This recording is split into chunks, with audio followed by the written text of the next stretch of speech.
جی اچھا بھائی، ایک نا آپ سے ریفرنس لینا تھا، جیسے آپ شاید قرآن سے آپ بتا رہے تھے، مجھے وہ آیت ایکچوئل مجھے یاد نہیں ہے، آپ نے بتایا تھا کہ حضور جب حضور کی دنیا میں تھے تب تو کچھ صحابی تھے جو مطلب کہ بول رہے تھے کہ یہ جو خلافت ہے حضور کے بعد بنو ہاشم میں نہیں جانے دیں، 3 4 صحابی ہوں، تھے، آپ نے کچھ تفسیر میں بتایا تھا، ہاں وہ بتا دی کون سی آیت تھی وہ؟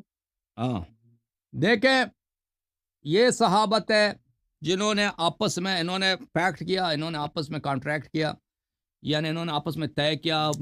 کعبہ شریف، کیونکہ دیکھیں کعبہ جو ہے اسلام سے پہلے بھی عرب جو ہے اس کو مقدس سمجھتے تھے، ٹھیک ہے نا؟ کعبہ جو جی تھا اسلام سے پہلے بھی عرب اس کو اچھا سمجھتے تھے، اس کی بڑی عزت کرتے تھے، تو یہ لوگ کعبے کے اندر گئے، انہوں نے اپنا وہ ایک آپس میں ایک اگریمنٹ لکھا، اس پہ دستخط بھی کر دی۔ ملاحظہ کریں، یہ کتاب الفروع من الکافی للکلینی رحمہ اللہ، جلد نمبر ہے 4، یہاں پر صفحہ نمبر 545 ہے، اور بھی روایات میں ہے، یہ حدیث نمبر 28 ہے۔ دیکھیں کہ حضرت امام محمد باقر علیہ السلام کہتے ہیں کہ میں اپنے والد کے ساتھ تھا، یعنی امام علی ابن الحسین امام سجاد علیہ السلام کے ساتھ تھا، ہم ان کے ساتھ اکٹھے کعبہ میں داخل ہو گئے۔ تو کعبہ میں پرانے زمانوں میں ایک پتھر تھا، اس پتھر رخامہ، وہ عقیق تھا، بڑا سا، وہ لال رنگ کا کوئی پتھر تھا، ہوتا تھا، یہ روایات میں تاریخ میں اس کا بڑا ذکر ملتا تھا، ٹھیک ہے نا؟ تو اس پہ لوگ کھڑے ہو کے نماز پڑھتے تھے، اور امیر المومنین علیہ السلام کی جب پیدائش ہوئی تھی تو اسی پتھر پہ رکھا تھا، کعبہ شریف میں ان کو اسی پتھر پہ رکھا تھا، تو شیعہ حضرات اس سے بڑی محبت کرتے تھے، اس پتھر سے، ٹھیک ہے نا؟ اس پتھر سے بہت محبت کے پاس رکھا تھا، ٹھیک ہے نا؟ تو اس نے اس سنگریزوں کو کسی جام میں رکھ کے پانی اس میں ڈالا تھا کہ یہ وہ سب پتھر تو نہیں، اب اس کے کچھ سنگریزے بچے ہمارے پاس، وہ تو اس میں تبرک کے طور پہ پانی پیش کیا تھا، ٹھیک ہے نا؟ اچھا، بہرحال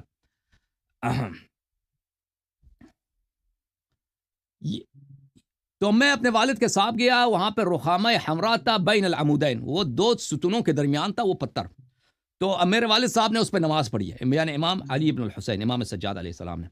فقال فی هذا الموضع تعاقد القوم، اسی مقام پر غاصبین فدق، غاصبین خلافت، غاصبین امامت آپس میں انہوں نے عہد کیا تھا،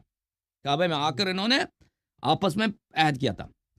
کہ ان مات رسول اللہ صلی اللہ علیہ وسلم او قتل، اگر پیغمبر وفات ہو جائیں یا قتل کیا جائیں،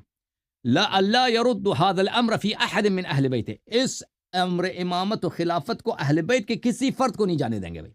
ان کے بعد ہم نے نہیں کسی کو، ان کے اہل بیت میں سے کسی کو امام نہیں بننے دینا، نہ علی علیہ السلام کو، نہ حسن، نہ حسین کو۔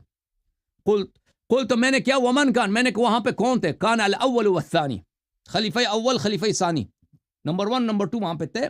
ابو عبیدہ ابن الجراح بھی تھا، سالم ابن ابی الحبیبہ، سالم مولا حذیفہ، یہ 4-5 صحابہ تھے، انہوں نے آپس میں عہد کیا تھا۔ اس کے علاوہ بھی اسی کے متعلق اللہ نے قرآن میں آیت نازل کی ہے، یہ آیت جو سورہ مجادلہ میں ہے، ما یکون من نجوى 3 الا هو رابعهم، 3 آدمی، 3 منافق آپس میں جو نجوا کرتے ہیں ان کو پتہ ہونا چاہیے کہ چوتھا اللہ ہے، اللہ دیکھ رہا ہے کہ تم آپس میں کیا سرگوشی کرتے ہو، کیا آپس میں تم سازشیں بناتے ہو، ولا 5 الا هو سادسهم، اگر 5 ہو تو چٹا اللہ ہے، زیادہ ہوں یا کم ہوں اللہ ان سب کو پتہ ہے، اور اللہ تعالیٰ قیامت کے دن ان کے سب سازشوں کا حساب لے گا۔ یہ اس کے اسی آیت کے ذیل میں روایات بھی ہیں، ٹھیک ہے نا بھائی، سمجھ آئی دانش بھائی؟ جی جی جی شکر۔ اچھا ایک چیز پوچھنی تھی، آقا جائیے مولا جائیے، منتظر آج سارا جہاں۔